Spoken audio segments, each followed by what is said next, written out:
Most people report struggling with negativity, anxiety, and depression despite regular prayer and Bible reading. But here's the shocking truth. Most of us are fighting a spiritual battle with emotional weapons, and that's why we keep losing.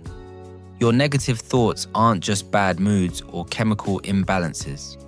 Ephesians 6:12 tells us, "For we do not wrestle against flesh and blood, but against the rulers, against the authorities, against the cosmic powers over this present darkness."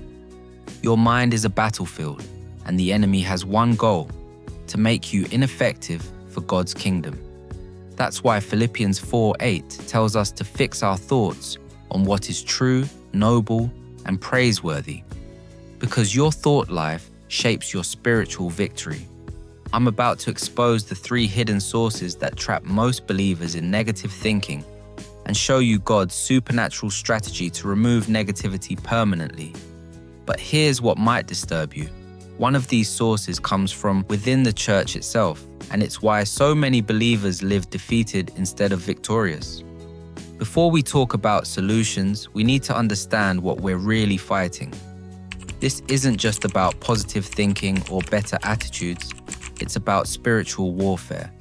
Consider Elijah, one of the most powerful prophets in the Bible. After his victory on Mount Carmel, Elijah fled in fear and became so discouraged he wanted to die. 1 Kings 19 verse 4 says, "He asked that he might die, saying, 'It is enough. Now, O Lord, take away my life.'" David, a man after God's own heart, wrote in Psalm 42 verse 11, "Why are you cast down, O my soul? And why are you in turmoil within me? Hope in God, for I shall again praise him, my salvation and my God." Even Paul admitted to mental struggles in 2 Corinthians 7:5. "When we came into Macedonia, our bodies had no rest, but we were afflicted at every turn, fighting without and fear within." But here's the key. All 3 experienced supernatural restoration when they applied God's strategy for mental freedom. This wasn't therapy or positive thinking. This was divine intervention combined with biblical truth. Let's look at the 3 hidden sources of mental captivity. First source, unrenewed mind patterns from your past. Romans 12:2 says, "Be transformed by the renewing of your mind." Your brain creates neural pathways based on past hurts, traumas, and failures. These patterns replay automatically, creating what feels like your own thoughts, but they're actually mental strongholds. 2 Corinthians 10 verse 4-5 reveals God's strategy. "The weapons of our warfare are not of the flesh, but have divine power to destroy strongholds. We destroy arguments and every lofty opinion raised against the knowledge of God, and take every thought captive to obey Christ." Notice Paul doesn't say think positive thoughts. He uses military language: destroy strongholds and take captive. If you grew up hearing, "You'll never amount to anything," that lie created a mental pattern. Now, every time you face a challenge, that pathway activates. But God wants to destroy that stronghold and replace it with His truth. Second source, toxic spiritual environments. Sometimes negative thinking is reinforced by unhealthy spiritual environments. Religious spirits create cultures of judgment, comparison, and performance-based acceptance, disguising condemnation as conviction. 2 Timothy 3 verses 2-5 warns of people who have a form of godliness but deny its power. Avoid such people. These individuals, even within church settings, create environments where you feel condemned instead of loved. Jesus dealt with this constantly from the Pharisees. They created environments of spiritual oppression rather than freedom.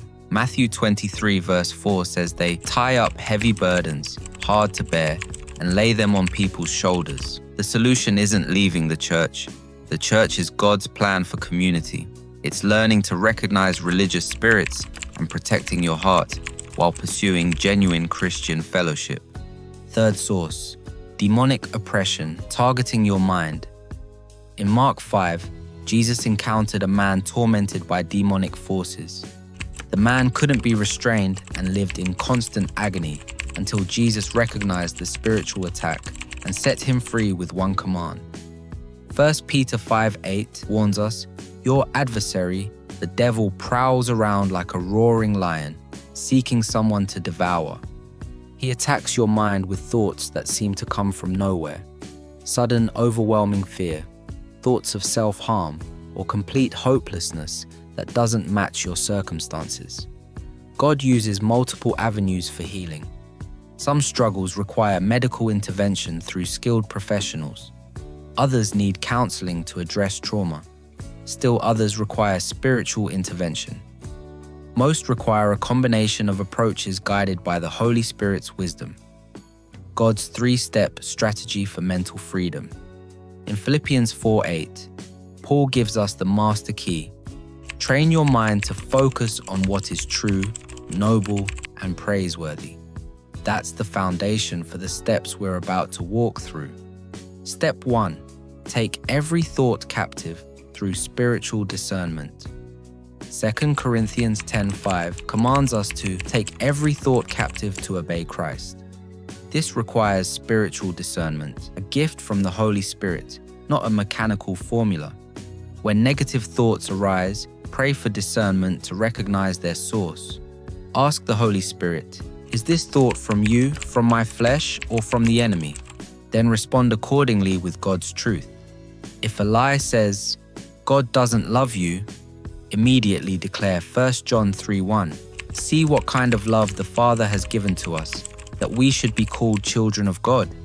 If fear says, "You can't handle this," declare Philippians 4:13. "I can do all things through him who strengthens me." This isn't positive thinking. This is establishing God's truth as the authority over your thought life. Isaiah 26:3 promises, "You keep him in perfect peace, whose mind is stayed on you, because he trusts in you." Step 2. Renew your mind with the mind of Christ. Romans 12:2 calls us to be transformed by the renewing of our minds.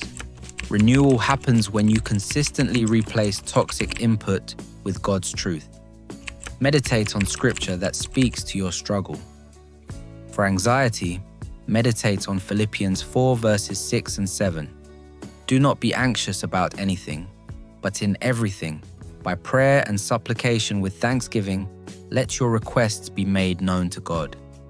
And the peace of God, which surpasses all understanding, will guard your hearts and your minds in Christ Jesus." For fear, meditate on 2 Timothy 1 verse 7. God has not given us a spirit of fear, but of power, love, and sound mind. For depression, meditate on Jeremiah 20 verses 9 to 11.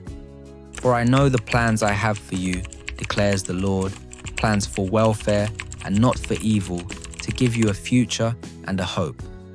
Guard your heart by limiting media, conversations, and influences that drag you down. Instead, fill your atmosphere with worship music, Bible teachings, and uplifting messages that remind you of God's power. Add to this the discipline of gratitude. 1 Thessalonians 5 verse 18 says, "Give thanks in all circumstances." Each day, thank God for even the smallest blessings, and watch your perspective shift from despair to hope. Finally, practice generosity. Acts 20:35 reminds us, "It is more blessed to give than to receive." When you serve, encourage, or share your time with others, joy is released and negativity loses its grip. Even science confirms that generosity reduces stress and increases well-being. But remember, generosity must flow from freedom. Don't use it as a mask to avoid confronting your own struggles. Don't serve others to escape your own pain. Serve from freedom, not as a substitute for healing. Step 3. Surround yourself with life-giving community. Hebrews 10 verse 24 urges us to consider how to stir up one another to love and good works. You were never meant to fight this battle alone. Seek out people who build you up, not just in church, but in every area of your life. The co-workers, classmates, friends, and family you choose to associate with will either drain you or strengthen you. Stay close to those who speak life, pray with you, and encourage you in your walk, and set boundaries with environments or relationships that foster condemnation and negativity. Even Jesus chose his inner circle carefully. If he was intentional about who walked closely with him, so should you. How do you walk in God's grace during the battle? Here's what many miss. God's grace is sufficient even in your struggle. 2 Corinthians 12:9 says, "My grace is sufficient for you, for my power is made perfect in weakness." You don't have to have perfect mental health to be loved by God or used by him. Some of the greatest servants of God battled depression, anxiety, and discouragement. The goal isn't perfection, it's learning to let God's strength be made perfect in your weakness. Isaiah 40:31 promises, "Those who wait for the Lord shall renew their strength. They shall mount up with wings like eagles. They shall run and not be weary. They shall walk and not faint." The supernatural result: peace that passes understanding. When you consistently apply God's strategy, Philippians 4:7 promises, "The peace of God, which surpasses all understanding, will guard your hearts and your minds in Christ Jesus." This is what happened to Paul and Silas in Acts 16. Beaten, imprisoned, and facing possible execution, they sang hymns at midnight. Their peace wasn't based on circumstances, it was based on their renewed minds and relationship with God. The same transformation is available to you through the power of the Holy Spirit, working in community with other believers who can provide support, accountability, and prayer. If you're ready to let God remove negativity from your mind permanently, comment "freedom." Share this message with someone struggling with negative thoughts. They need this biblical truth. Let's pray for mental freedom. Heavenly Father, I come to you acknowledging that my mind has been a battlefield. I thank you that Jesus has already won the victory over every attack against my thoughts and emotions. Holy Spirit, give me discernment to recognize the source of negative thoughts and wisdom to respond with your truth. Renew my mind with the mind of Christ and help me meditate on your word until it transforms my heart. Surround me with godly community and help me create an environment where your presence can flourish. I receive your grace for this journey and trust that your strength is made perfect in my weakness.